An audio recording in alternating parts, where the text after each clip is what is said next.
After another hiatus, Star Wars Rebels has returned with Legacy of Mandalore.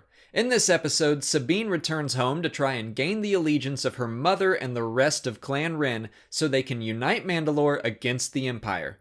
The story begins with our heroes flying to Crownest, the ancestral home of the Wrens that I assume is in or near the Mandalore system.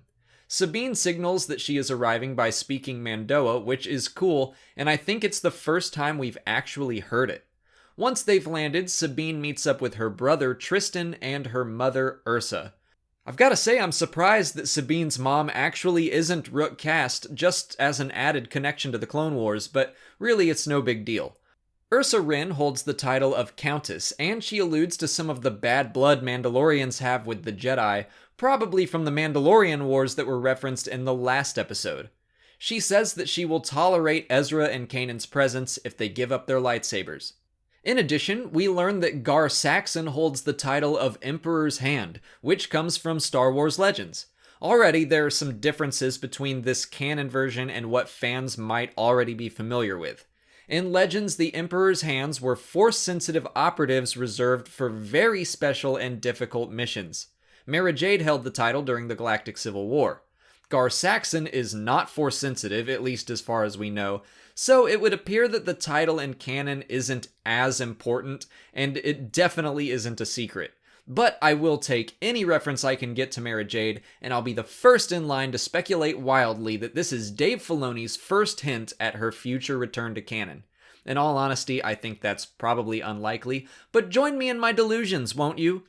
The Wren family was a lot more sympathetic than I expected them to be. The way Sabine has talked about them in the past made me think they gladly turned their backs on her for no real reason.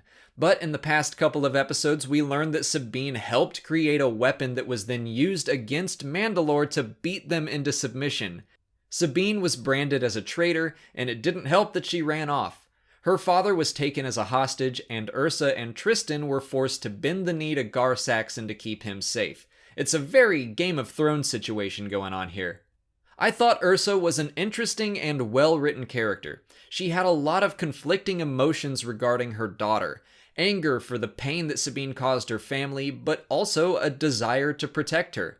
So she betrays Ezra and Kanan to Saxon, hoping that he'll let Sabine go free.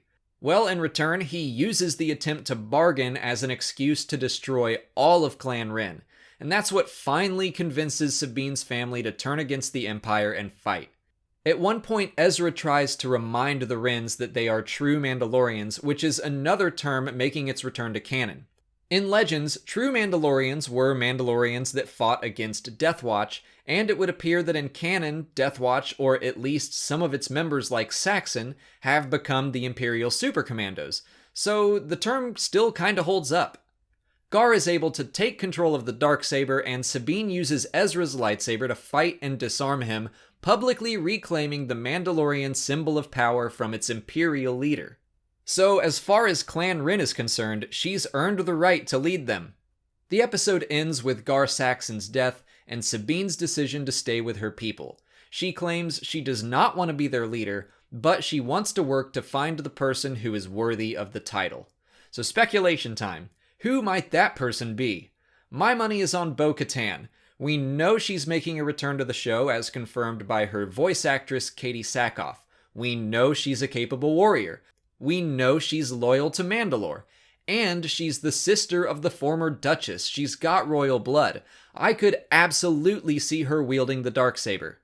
We also know the Mandalorians will be back later this season thanks to the mid-season trailer, so I doubt Sabine and Finn Rau will be on the sidelines for long.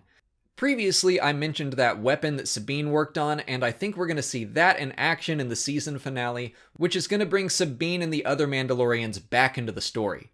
In a kid's book that includes Sabine's journals, she mentions Base Delta Zero, which in Legends was a code that ordered the total extermination of a target population.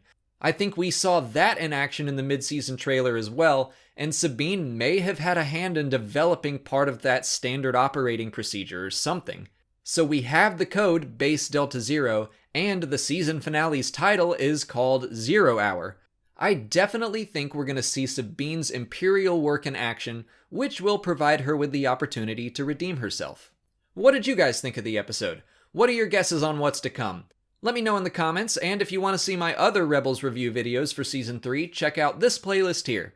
If you haven't already, please like this video, subscribe to the channel to see new Star Wars videos every single day, follow me on Twitter, Instagram, and Facebook, and consider checking out my Patreon page.